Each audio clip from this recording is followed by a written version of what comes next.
Hello મિત્રો, કેમ છો? બધાને જય માતાજી મિત્રો. જો આજ છે આપણી વાડી મિત્રો. અહીંયા આપણે રહીએ છીએ મિત્રો.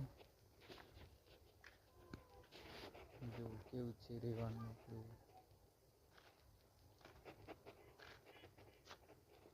અહીંયા ભેંસ બાંધેલી છે, સનેડો છે, ઘઉં છે મિત્રો. જો આપણે આપણી લાઈફ સ્ટાઈલ મિત્રો. જો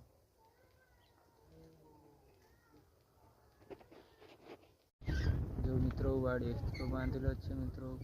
જો પાછળનું લોકેશન જો મિત્રો કેવું લાગે છે. જો સન લોકેશન મિત્રો. જો મિત્રો બપોરનું જમવાનું છે સવારી ને રોટલી અને મરચા. જો